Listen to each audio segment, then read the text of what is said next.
and girls, children of all ages, my friends, my compatriots, lend me your ears. How are you guys doing today? I hope everybody's having a great day, thriving, striving, loving who you're with, and loving what you're doing. Guys, today we are talking about a movie from 2019, but you know the drill. Before we get started, hit that like and subscribe button. Today we're talking about The Furies. Guys, this is directed by Tony D'Aquino, and it stars Airlie Dodds. Okay, guys, this is an Australian horror film. I was just scrolling, as I always do, and I saw this on AMC Plus, right? And I added it to my list. It's taken me a little while to get to it, but it sounded really cool. It's like, okay, chicks get abducted and they get put into like a fight to the death with each other. That's what I assumed it was, right? That's kind of what the descriptions made it out to be. Was that, okay, these girls get kidnapped and then there's some psycho making them fight each other to the death. Kind of like 31, the Rob Zombie movie. That's kind of what I was expecting, right? That's not what we get. We get something even cooler. We get something way cooler, way beyond my expectations, and it surprised me, really, with how well this was made and how well the story was crafted. You don't see a lot of horror films these days that, you know, they're horrifying. You know, I mean, you don't see a lot of horror films these days that are actually horrifying and visceral and just, you know, you see evisceration and decapitation and all that kind of stuff. There's not a lot of them. Everything's always like a boo or it's off screen. You know what I mean? And I hate that. This film was cool because we start off, we have two girls and they're best friends. Let me, before I get into that, let me say this. This film knows what it is. It knows to get to the point, and it doesn't overstay its welcome. We have two friends. One of them's kind of a prude, goody two-shoes kind of girl. The other one's rebellious, F the patriarchy kind of chick, right? And so they're hanging out. They get into kind of a little lover's quarrel or whatever, a little spat, and they go their separate ways, but then they get abducted, right? And then our main girl, Kayla, she wakes up in the middle of like a forest, right? I don't know what those trees are called in Australia, but they look almost like a crepe myrtle here, but they're just dry and brittle looking. But she's there. She wakes up. She's, you know, trying to find her friend because she saw her friend get abducted. She's trying to find her friend. She runs into other women who explain to her, hey, these people are coming after us. You know, and so that's kind of how our story goes. But then there are other like little nuances in the story that I find fascinating. Like the fact that our main character, she has epilepsy. So she has epileptic seizures. But when she's abducted, when they abduct these girls, they wind up like operating on them and implanting something so that they can see through their eyes, right? And I was like, oh, what is this? At first, you think, oh, she's like psychic power. She's connected to these killers or whatever. That's not the case. They have implanted these optics into their eyes so they can see what these girls are seeing. And so there's a little like nuance in there. You're like, what's going on there? So you're intrigued because there's a subplot. But you're finding out as you're going through this film that there are that these women have protectors in these killers, right? And you're like, what?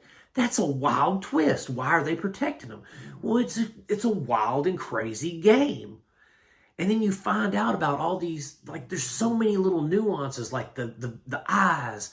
And then, you know, our main girl, she's supposed to be a final girl where she, you know, she's supposed to survive the thing and she's supposed to, you know, get the bad guys and all that. But she's a coward. She's a wiener. She has no backbone. But we see the actual character development of this girl, which is so important because so many horror movies nowadays, the main character, we just get them and there's no development. They have some kind of past trauma that defines them. They have some kind of, you know, emotional turmoil or something that defines them and gives them their ability to stand up to their adversary. In this, she's a weak, wiener, spineless jellyfish of a person.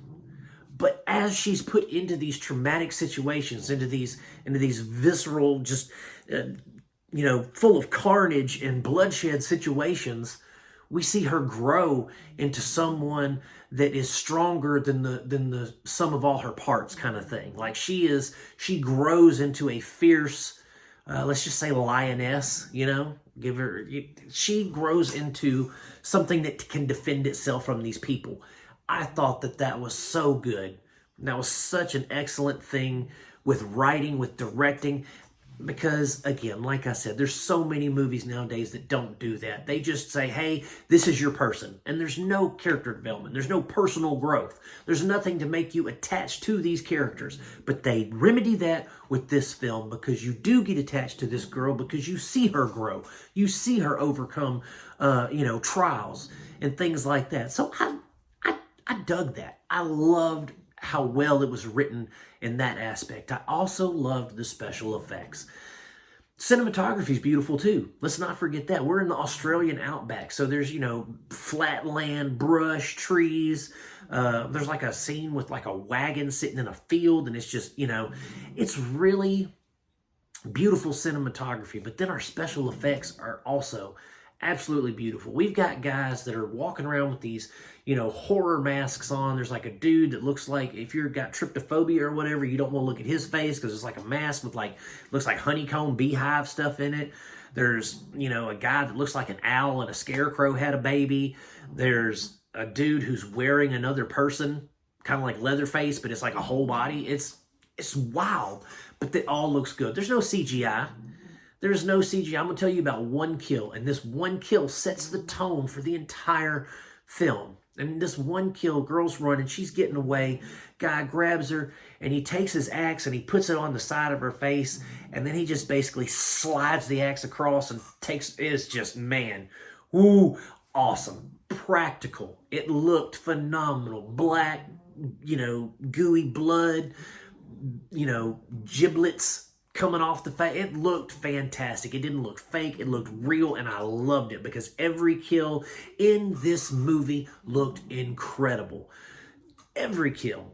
I think there's a couple of instances of CGI, but it's not so, prominent that you're like, oh, that's CGI, I mean, you can tell, but it's not distracting, So not only does the film have great special effects and has a cool story. Like, I'm not even going to tell you about any more of the story than what I've already told you, because I feel like I've already told you too much. I've revealed too much of this story for you already. I don't want to say anything else. I don't want to share any more with you. So what I'm going to say is, what I'm going to close with is, if you are a fan of a slasher film, this is for you. If you're a fan of practical, bloody, gory effects, this is for you. If you're a fan of Australian horror films, because let's face it, they're their own little subgenre, okay? This is for you. This film is one of the best horror movies, I should say horror movies, one of the best slasher films, best story in a slasher film that I have seen in quite some time. And it, for me anyway, it was something special. So if you guys want to check it out, you can find it streaming on AMC Plus and Shudder. I highly recommend you check it out, guys, and you can thank me later in the comments. But that is it for the Furies. Thank you so much for watching, guys. Before we get out of here, hit that like and subscribe button, my friends. And as always, I am going to keep making them as long as you keep watching them. Peace out. God bless you, and I will see you soon.